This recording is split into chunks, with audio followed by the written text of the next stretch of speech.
Hi, welcome back to part 2 of chapter number 5, class 9. Please keep your books open. इसमें तो काफी information है that you will need to see in your books and refer to for in your books. So I hope you have seen part 1 before coming to part 2 because it is very important to go order wise, to go serial number wise because उसमें जो दिया हुआ है वो इधर बस I'm just going to see a quick revision in one slide. So you will have to watch part 1 and then come to part 2. Okay, so this is what we have learned in part 1. Fundamental organizational unit of life is the cell. Okay, cells can be of various different types which all come together to form an organism in a multicellular organism. Organisms can be single celled, that is unicellular, or many celled, multicellular. Each different type of cell performs different functions, which is called division of labor. Even within the cell there is a division of labor. Some cells perform specialized functions. There are certain cells that don't have any function, that is called undifferentiated cells, and all cells have the same organelles. Okay, so we come to the structural organization of the cell. Cell क्या function वगैरह करता है वो हमने देख लिया, that is different होते हैं वो देख लिया. So what does a cell actually look like? What is the structure of a cell? Okay, so under the microscope, when you see it, even under a basic microscope, there are three main features. Main features तो तीन दिखते हैं. When you saw that onion peel वाला, remember पिछले video में था वो onion पील ऐसा पर्पल कलर का था, ऐसा था, ऐसा ऐसा दिख रहा था, right? Different different kinds of cells ऐसे दिख रहे थे, है ना? So there are three things that you saw: plasma membrane, nucleus and cytoplasm. This outer part, this wall is called plasma membrane. Okay, this is called nucleus, which is in the center, and what you see, the rest of this is called the cytoplasm. Okay, that is the fluid part of it, right? पुरकिनिये ने किया था, protoplasm coin किया था term. Okay, so we come to the first part, which is the plasma membrane, or it's also called the cell membrane. Okay, so the outermost covering of a cell that separates the contents of the cells from the external environment is called the cell membrane. It is like a skin. Cell की skin होती है. It is the outermost covering of a cell that separates it from the external environment. It permits entry and exit of some materials in and out of the cell. Some materials, not everything, right? Permits entry and exit of some materials in and out of the cell. It is called selectively permeable because वो certain selected material को ही in and out आने देता है. That is why it is called selectively permeable. What is permeable? Permeable means something that allows entry or something जिसके through कुछ जा सकता है. That is called permeable. That is the quality of permeability where something can pass through it.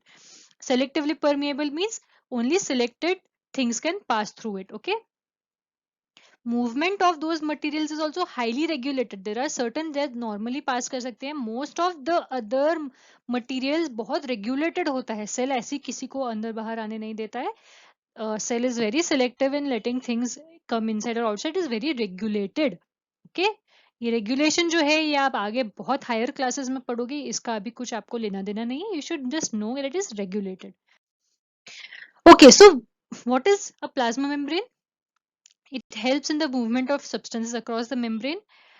Diffusion, so gases जो अपने respiration में use होते हैं, oxygen and carbon dioxide.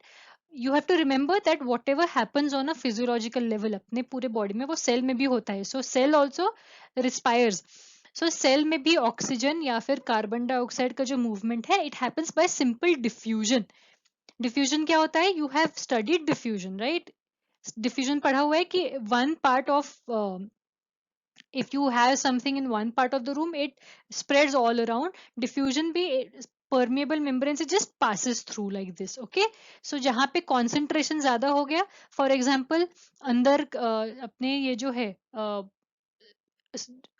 यानी अगर मेम्ब्रेन है तो सेल के अंदर अगर कॉन्सेंट्रेशन ऑफ कार्बन डाइऑक्साइड ज्यादा हो गया और बाहर का concentration of carbon dioxide is lower, then it moves from a concentration of high concentration to low concentration. वो भी ऑक्सीजन का भी वैसा ही होता है. जब ऑक्सीजन की कमी हो जाती है सेल के अंदर तब ऑक्सीजन बाहर से अंदर आता है, right. Diffusion is the spontaneous movement of substance, right. It is the spontaneous movement of a substance from a region of high concentration to, हमेशा याद रखो, high concentration to low concentration. Always from high concentration to low concentration. Always. ये आपने शायद geography में भी पढ़ा होगा कि high pressure to low pressure wind चलती है. I don't know if you have done that already, but always from high concentration to low concentration. Water also is able to diffuse, but there is, ये जो word है ना, osmosis,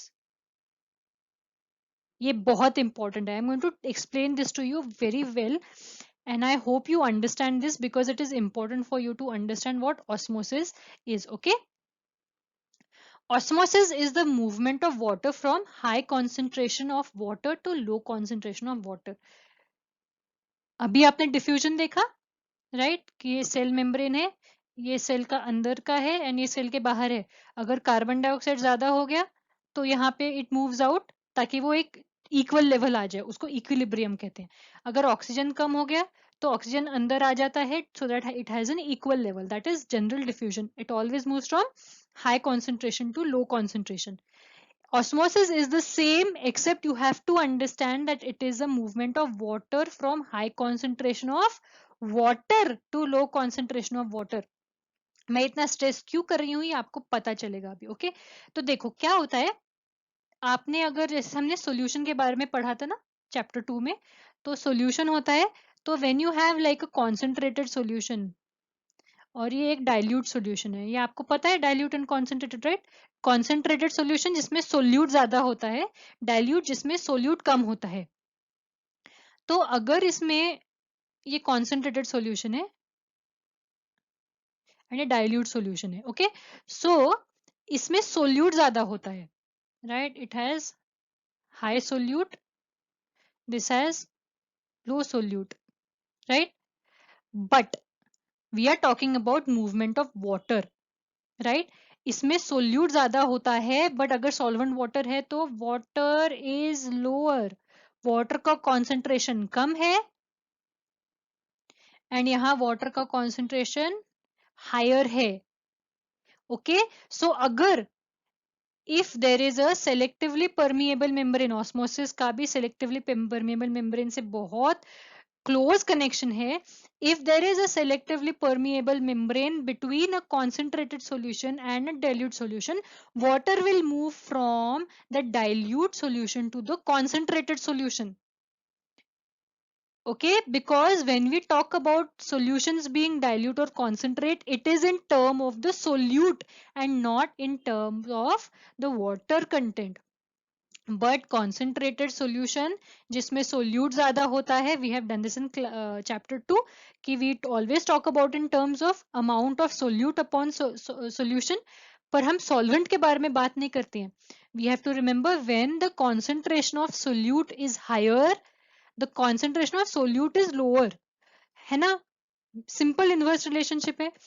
इसीलिए concentrated solution जब होता है तब अगर सॉल्वेंट यानी वाटर की बात करते हैं, अगर ऐसे रखे तो वाटर, ये मेम्ब्रेन है selectively permeable membrane, dilute solution में वाटर का कॉन्सेंट्रेशन इज हायर, इसलिए movement of water is from dilute to concentrated solution.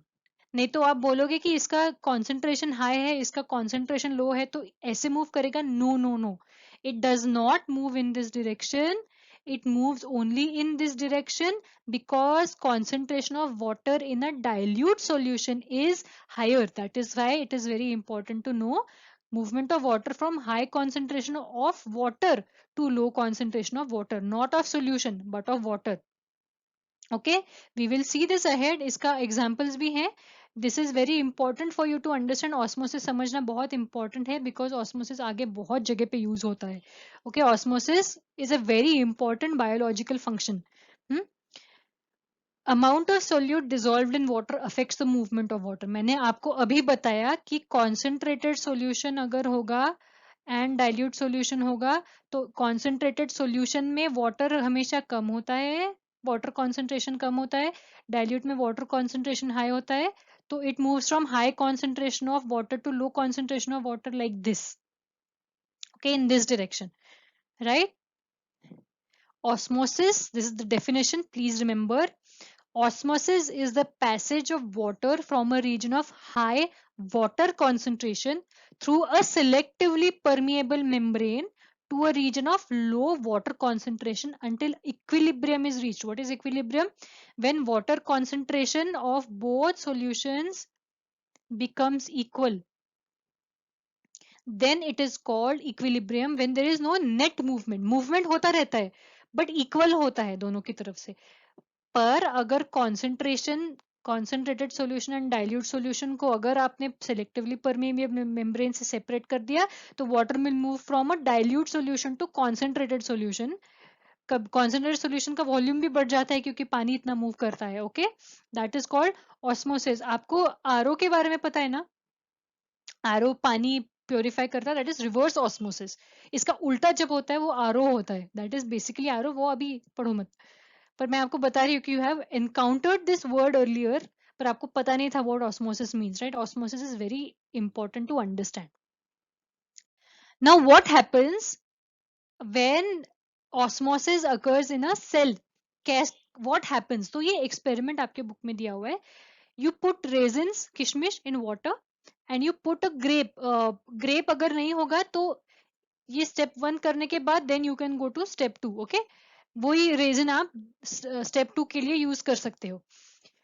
You can put, first step is put resin in water. If you have a grape, well and good, you put it in a concentrated sugar or salt solution. If you don't have a grape, then you wait for this experiment to happen and then उसी resin को step 2 में use करो।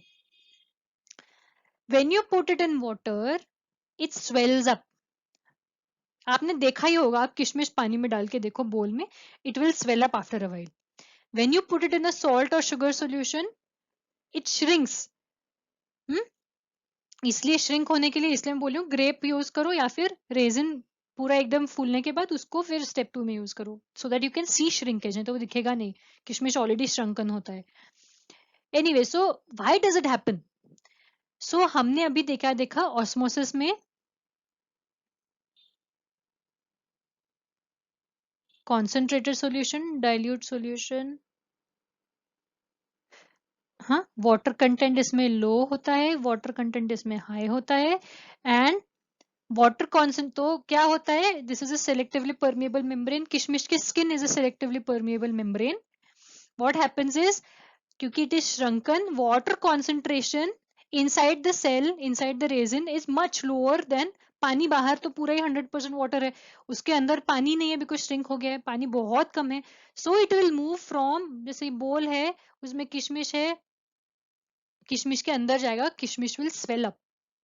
इतना swell होता है जब तक concentration of water inside becomes the same as concentration of water inside the cell, okay, inside the resin in this case, okay, this is what happens. And the second one is when you put the same thing, अगर ये फूला हुआ किशमिश अगर आप salt water में डालोगे तो क्या होगा, सॉल्ट वाटर में क्या होता है, कॉन्सेंट्रेशन जो होता है, जैसे since it is salt water तो उसमें ऑलरेडी सोल्यूट बहुत है, कॉन्सेंट्रेटेड सॉल्ट सॉल्यूशन डालोगे, उसमें अगर आपने किशमिश डाल दिया तो पानी जो है ना, पानी बोलेगा मैं बाहर जाता हूँ क्योंकि मैं यहाँ पे ज्यादा हूँ अंदर, I want to go outside, because concentration of water outside will become less than concentration of water inside. So it will move from concentration, high water concentration inside the resin to water outside in the solution until an equilibrium is reached. Okay, until the concentration of both is the same. So osmosis is a special case of diffusion. Diffusion ही है, but it is a special case because it is specifically for water. In this case, what happens if you put a plant or an animal cell into a sugar or salt solution? There is also an experiment for you. वो Rio Leaves का है. You of course cannot do it here. हम आगे देखेंगे.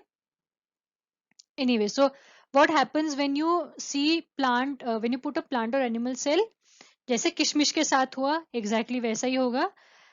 If concentration of solution outside the cell is less as compared to inside the cell, then the water will move from outside to inside, and the cell will become turgid, or it will swell up, right? The cell will swell up like kishmish. Then it is called a hypotonic. Hypo क्या होता है? Hypo means less. Hypo means less. So concentration outside is less than concentration inside.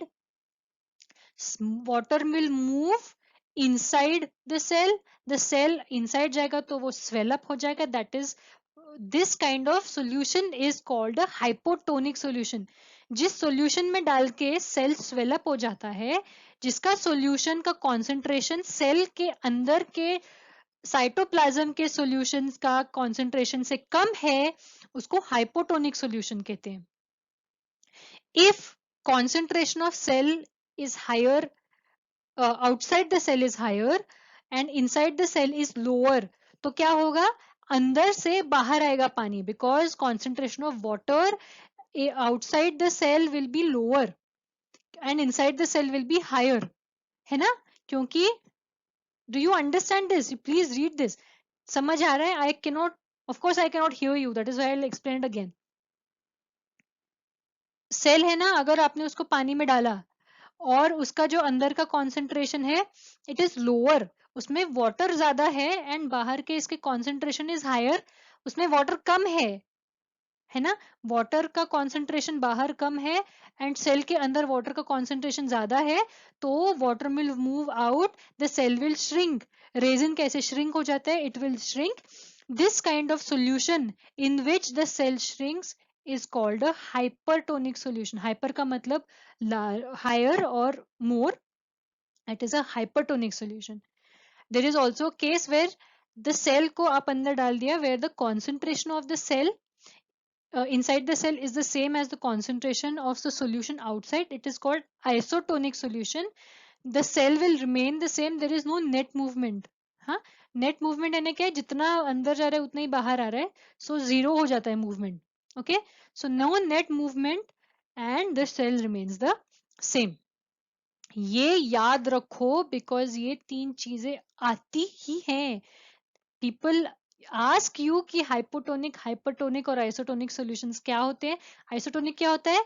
Where the concentration of the solution is the same as the concentration of the solution inside the cell, so that there is no net movement. Okay, so hypotonic solution, hypertonic solution and isotonic solutions ये याद रखना बहुत important, and what happens is very important. Hypo में swell up, hyper में shrink, iso में कुछ नहीं. Okay, remember it somehow. Okay, याद करो.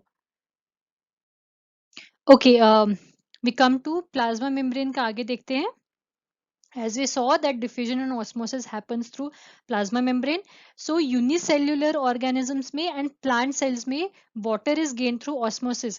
जैसे plant cells में absorption होता है root से, that also happens through osmosis. जो पानी सोखते हैं ना, it is through osmosis, because concentration of water is outside is higher and inside the root is lower, so it happens through osmosis. Okay. Other nutrition is also obtained through plasma membrane, but it is regulated. It requires energy. Okay, some of them require energy. जैसे मैंने आपको पिछले slides में बताया था कि it is regulated. What does that mean? That it is, वो किसी चीज को भी अंदर बाहर नहीं आने देता. It is very regulated and it requires energy. जैसे कभी हम कुरियर को पैसे वगैरह देते हैं कि, या फिर किसी चीज कहीं एंट्री करनी हो तो म्यूजियम में वगैरह, तो we pay something.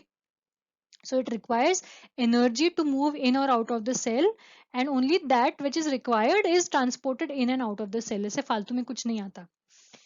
Plasma membrane is flexible. It is made up of organic molecules or lipids and proteins which can only be observed through an electron membrane. Electron microscope, right? Lipid क्या होता है? Lipid यानी fats, waxes, oils. These are lipids.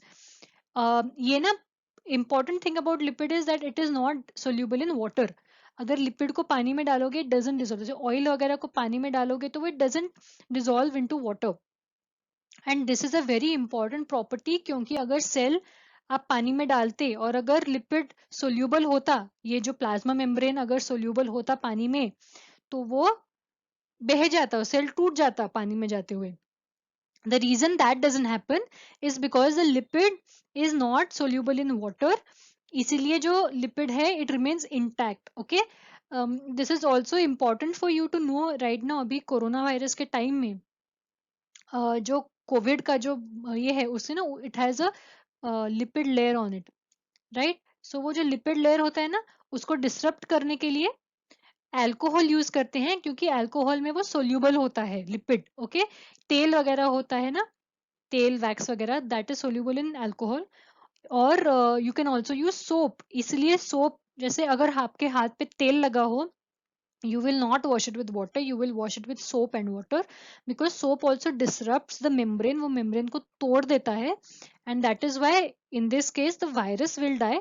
यानी that is what the property of the cell is, कि वो पानी में dissolve नहीं होता, तो वो it remains intact even in water, right? So covid का ये याद रखो कि you have to wash your hands with alcohol, 70% alcohol and soap. ये तो काफी बार हर बार आता है मोबाइल पे, तो you have to understand why that is the case. Okay.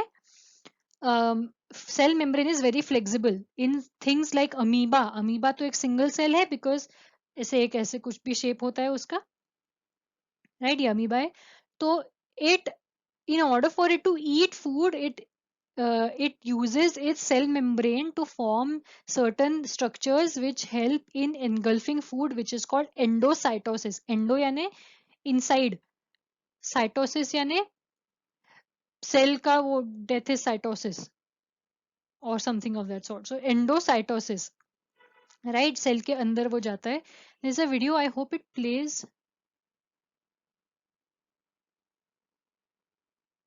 Okay.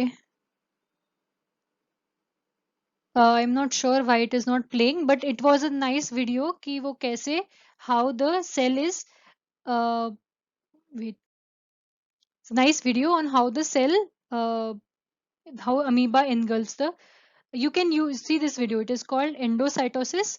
Endocytosis of the amoeba. These यहाँ पे थोड़ा सा दिख रहा है, these structures जो आए हैं ना, ये ऐसे ऐसे, these are called pseudopodia. Pseudo यानी false, podium means feet. False feet, ये आके वो पैरामीशियम में ऐसे कुछ चीज को वो ऐसे engulf करके खा जाता है, and then it gets dissolved inside. I don't know how it's not playing. Anyway, moving ahead. Okay, so we come to cell wall. Now, what is a cell wall? A cell wall is present in plant cells only. सिर्फ plant cells में होते हैं cell wall. It is found, it is an addition to the plasma membrane. यानी plasma membrane तो है ही cell के अंदर, उसके ऊपर there is a cell wall. Okay, it is again outside to plasma membrane. It is a rigid covering. Plants में देर is no skeleton, जैसे अपने में बोन्स होते हैं, that is why it needs structural support. इसलिए this is, there is a cell wall.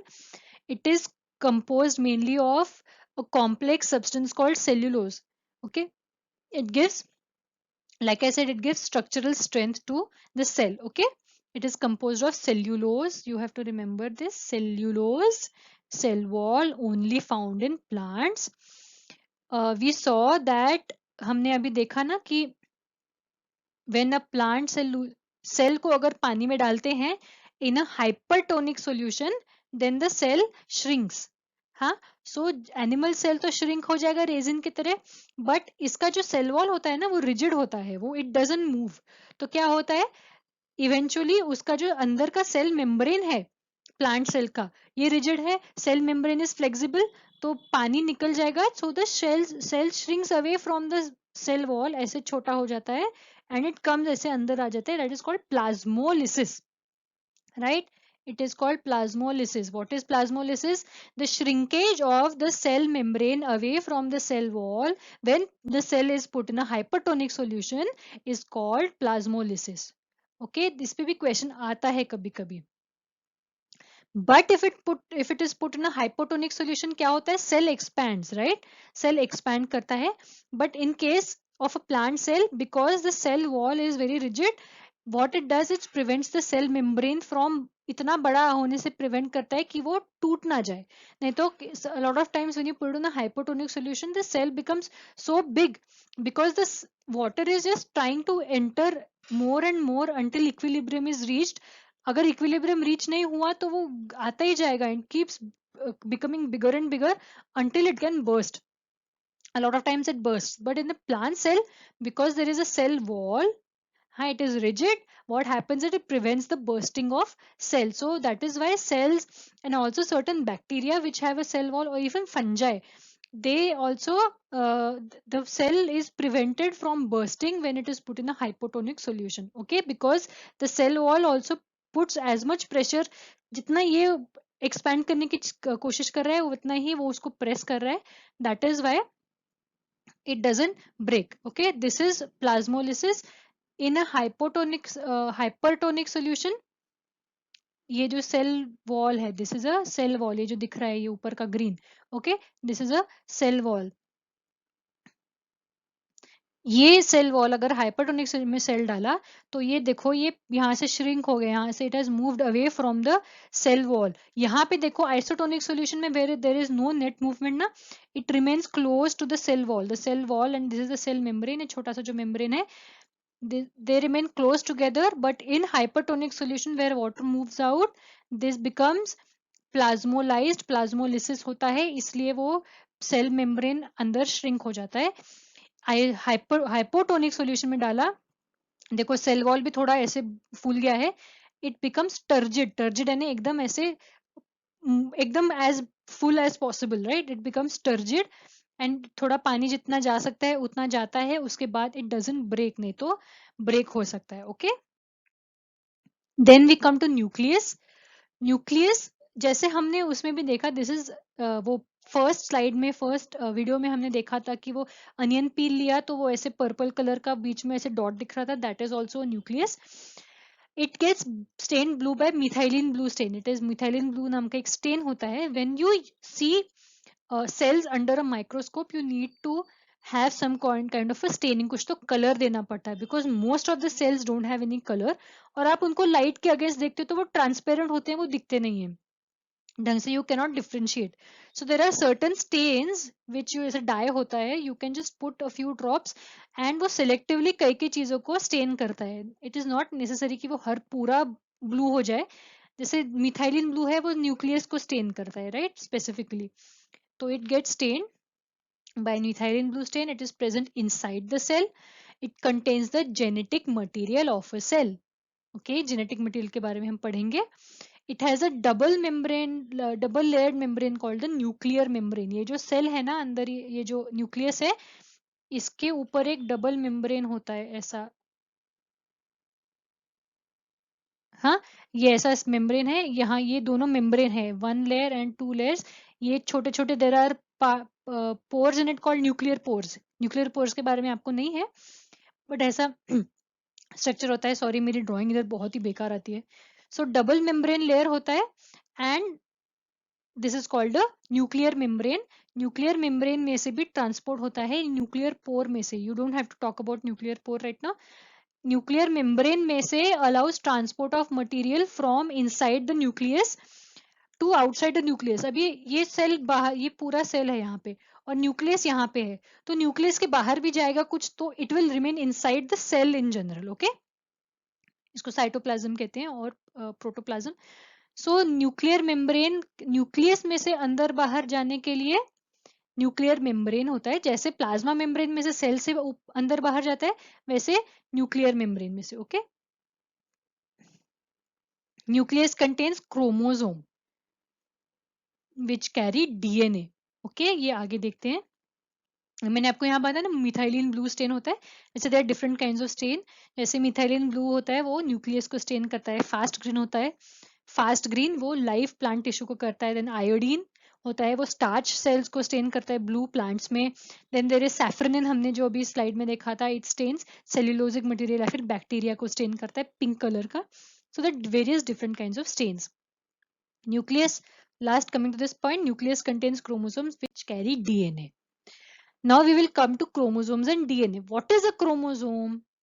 Okay, DNA का नाम तो तुमने पक्का सुना होगा, आप लोग तो डीएनए के बारे में पक्का सुना होगा। What is a chromosome? चलो क्या होता है क्रोमोसोम? पहले था it is a first no chrome, chrome refers to colour. Chromosome को कलर हुआ क्योंकि it get stained by a stain, right? जो स्टेन होता है वो क्रोमोसोम होता है, इसे become chrome stands for colour. Chromosome is a rod shape structure when the cell is about to divide. जब सेल ओमनिस सेल्यूला सेल्यूला, रॉबर्ट विर्को उसने कहा था कि एक सेल से ही दूसरे सेल्स आते हैं तो सेल डिवाइड करके नए सेल्स देता है। जब सेल डिवाइड करने वाला होता है तो उसमें क्रोमोसोम रॉड शेप्ड का दिखता है। Okay, it is composed of deoxyribose nucleic acid. Deoxyribonucleic acid, DNA is deoxyribonucleic acid and proteins. ये जो है ये, हाँ ठीक है आगे बताऊंगी। डीऑक्सीराइबोज न्यूक्लिक एसिड और डीएनए का क्रोमोसोम बनता है। what does chromosome do? It carries information for inheritance of characters from parents to next generation in form of DNA. आप जो बोलते हो ना कि मैं I look like my father or I look like my mother या फिर I have characteristics similar to my siblings, there's a reason, because you have similar genetic material, you have similar information that has been inherited from your parents from one generation to the other, and that is through the DNA. And this DNA is packed very tightly in a chromosome. Okay, so DNA molecules contain information needed to construct and organize cells. Construct and organize cells, ये याद रखो, it contains information needed to construct and organize cells. Nucleus में से, nucleus is, you can call the nucleus the brain of the cell. हाँ, उसमें से सब information जाती है सेल को कि वो सेल को क्या करना चाहिए, कैसे होना चाहिए। ऑफ कोर्स एनवायरनमेंट का भी फर्क होता है, but it contains all the information that has been passed on from your parents, right, or from your grandparents, जो भी inheritance में आता है ना, that happens through DNA. DNA is packed within a chromosome. Okay, ये DNA होता है, अपना डीएनए ऐसा दिखता है, right? This is a double standard DNA, DS DNA कहते हैं। ये आपको अभी नहीं करने की जरूरत, डबल स्टैंडर्ड होता है। ये एक स्टैंड है और ये एक स्टैंड है, ये एक स्टैंड है, and these are what is called base pairs.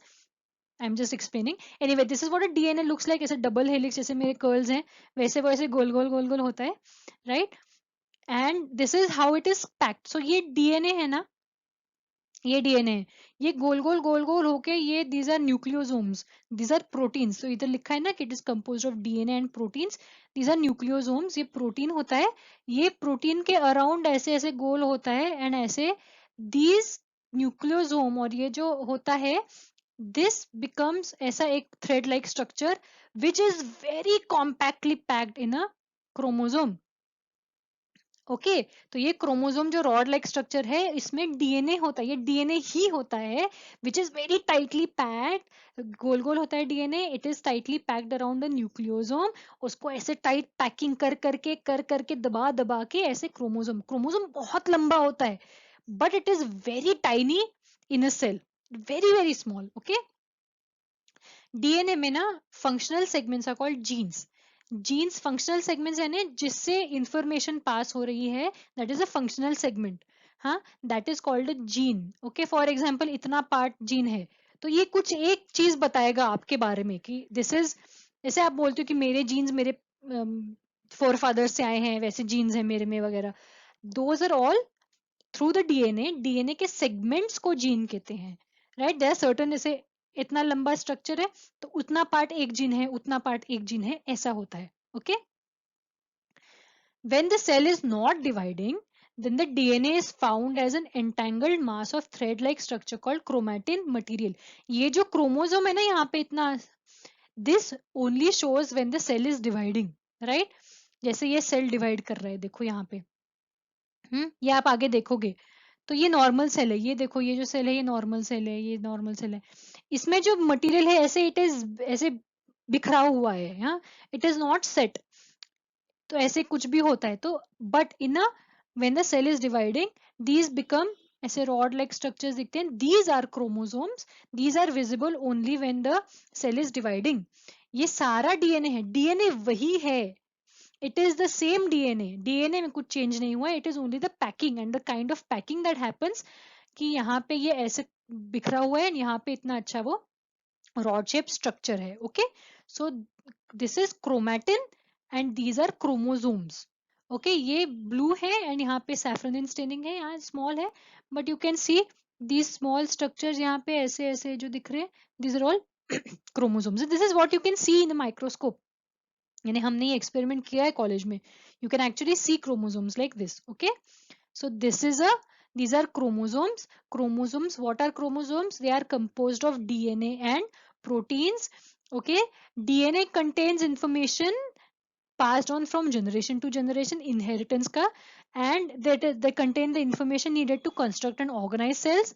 Functional segments of a DNA are called genes. Gene is a part of DNA which functions. DNA बहुत पैक कर करके क्रोमैटिन मटेरियल होता है, एंड जब सेल डिवाइड होना वाला होता है तो वो क्रोमैटिन मटेरियल को अच्छी तरह पैक कर देते हैं. जैसे आप अगर कभी शिफ्टिंग कर रहे हो घर को, घर वैसे आपका पूरा कहीं हाँ ये पड़ा है वहां वो पड़ा है, but when you are shifting you pack all your material in boxes and then you take it somewhere else. That is the same fundamental जो क्रोमोसोम में होता है कि वो क्रोमोसोम शिफ्ट होने वाला होता है सेल में इधर उधर, इसलिए वो पैक हो जाता है. अच्छा, सो डिवाइड होते हुए chromosome, when it is not dividing it is chromatin. It is made up of DNA and protein all the time, there is no change. Okay okay so nucleus has a central role in cellular reproduction. Okay, where a single cell divides to form a new cell. Okay, two new cells. Okay, ये अभी आगे देखेंगे हम. Okay, it also determines along with the environment of the cell how the cell will develop and what it will become after maturity. मैंने आपको कहा ना कि कई सेल्स होते हैं वो डिफरेंशिएटेड नहीं होते हैं. तो न्यूक्लियस होता है, न्यूक्लियस की जो इंफॉर्मेशन होती है एंड एनवायरमेंट, अपने बॉडी के अंदर या फिर बाकी ऑर्गेनिजम्स के अंदर जो एनवायरमेंट होता है, जो जरूरत होती है उसके according the cell matures into specialised cell. That उसका जो रोल होता है वो न्यूक्लियस प्ले करता है. Okay, in some organisms like bacteria nucleus is not well defined. Right, nucleus ऐसे ही ऐसा क्रोमैटिन मटेरियल ऐसा ऐसा पड़ा मिलता है.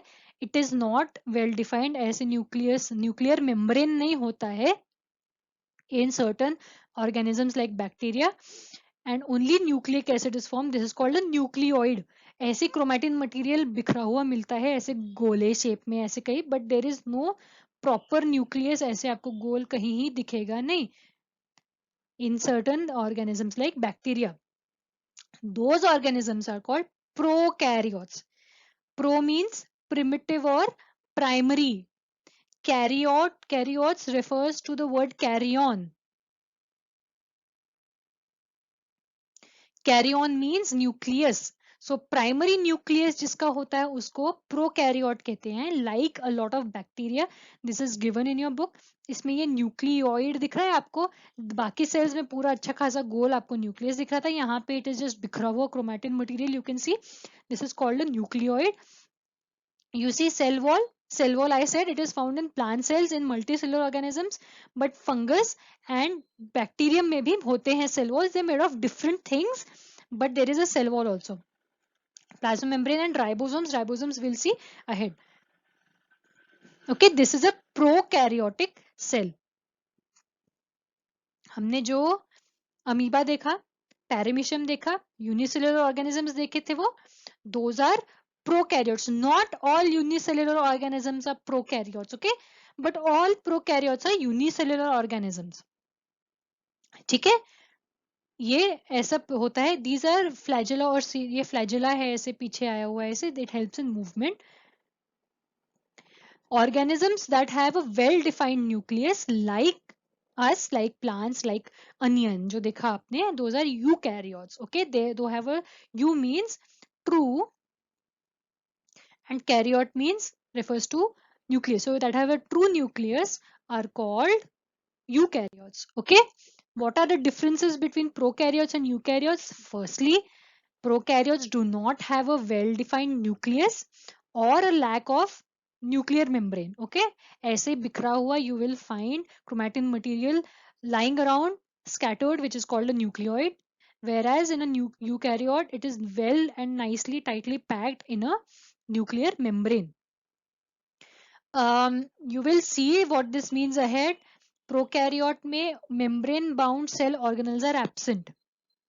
Eukaryotes में membrane bound cell organelles are present. Like I told you, in animals or plants you have organs specialized होते हैं, जैसे heart होता है animals में या फिर lungs होता है. Cells में भी there are organelles. Nucleus is also a part of, is also an organelle. It's a very important organelle. It is a part of the cell.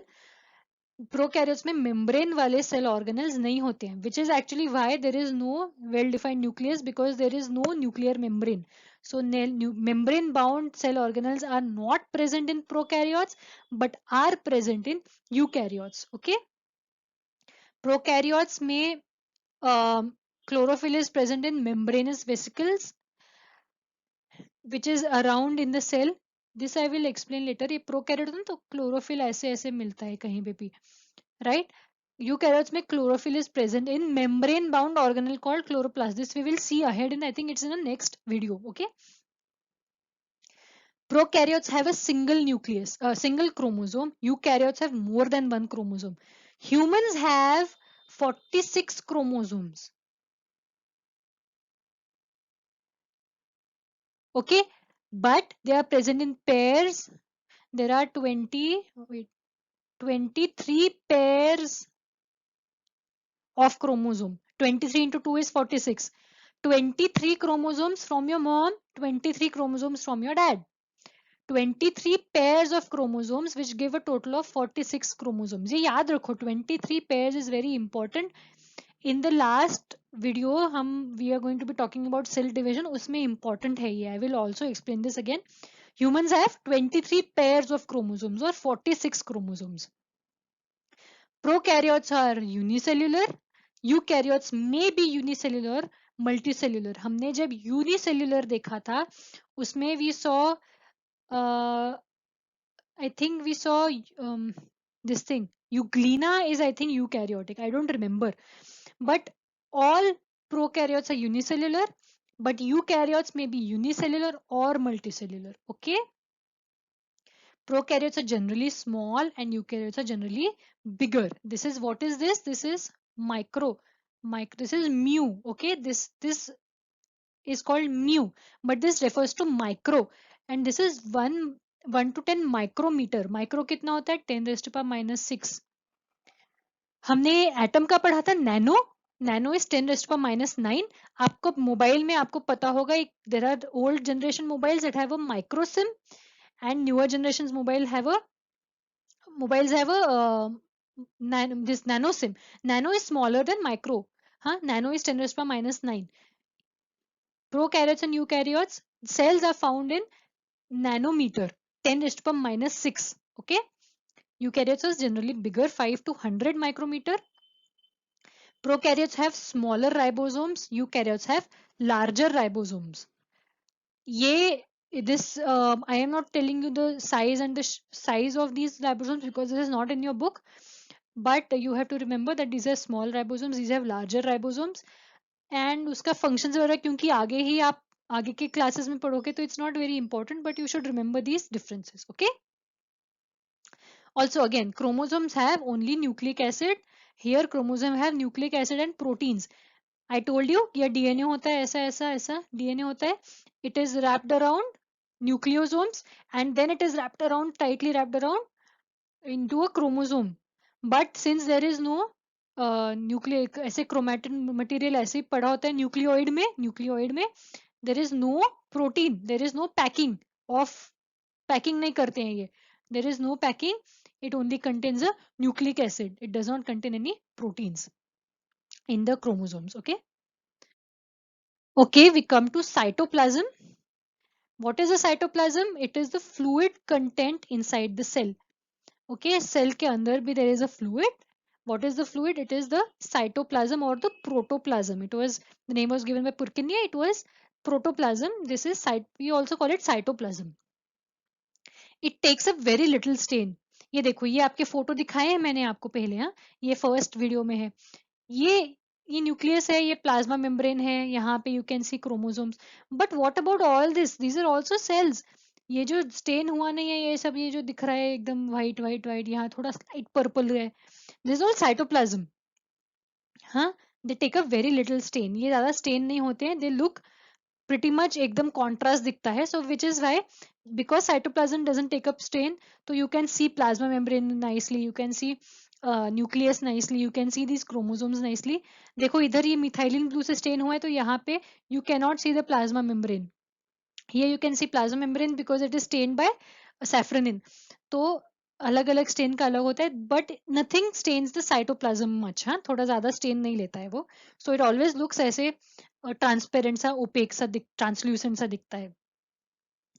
Okay, cells contain many specialised organelles, you will see this ahead, उसमें organelles जो nucleus होता है, nucleus is a very specialised organelle, all these organelles are found inside the cell in the cytoplasm, cytoplasm के अंदर suspended होते हैं वो, हाँ।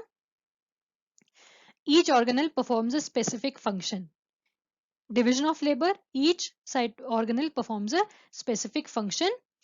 Organelles क्या होते हैं? They are membrane bound structures that perform specific functions, especially in cells of multicellular organisms that are large and perform complicated functions. जो cells होते हैं, जिन large होते हैं, complicated functions होते हैं multicellular organisms के, याद रखो multicellular organisms are generally more evolved than unicellular organisms generally. So they perform specific functions, organelles, and nucleus का specific function है, plasma membrane का specific function है, और हमने आगे देखेंगे कि साइटोप्लाज्म के अंदर जो सस्पेंडेड होता है उनके क्या क्या फंक्शंस है, they perform all have specific functions, division of labor. Okay, so this is the end of part 2. This is actually longer than I had expected. What have we learned? We have learned that cells are enclosed by plasma membrane, which is composed of lipids and proteins. Okay, cell membrane regulates movement of materials in and out, diffusion carbon dioxide oxygen, osmosis water, osmosis क्या होता है? High concentration of water to low concentration of water, huh? Not solution, water. Again, you learned about hypotonic solutions, hypertonic solutions, and isotonic solutions. Hypotonic, concentration of solution outside is lower, which is why water goes inside. Hypertonic, concentration of solution is higher, which is why water comes outside, because water concentration outside is lower. Hypertonic. Isotonic, where the concentration is the same, so there is no net movement.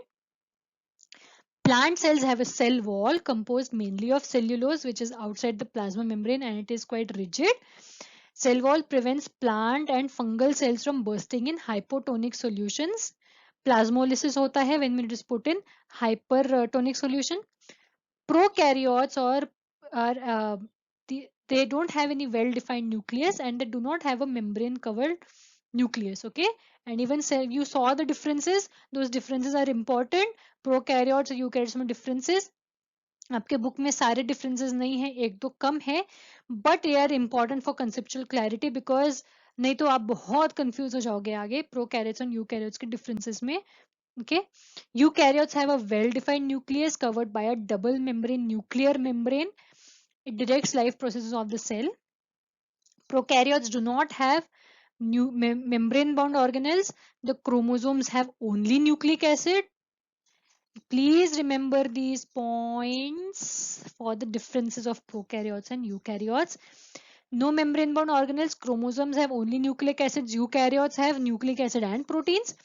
Prokaryotes have very small ribosomes. Eukaryotes have larger ribosomes. Okay. Cytoplasm is the fluid content of the cell. Okay. Please watch part 3. We will be talking about cell organelles in that, and then we will be finishing off with cell division. If you like this video, please hit like below on YouTube, and please leave me a comment, because that motivates me, and I understand if you do not understand anything, you can also write a comment below and let me know. Okay, if you have any issue, if you want to ask any questions, please email us on the email given below. Okay, thank you, and please see part 3.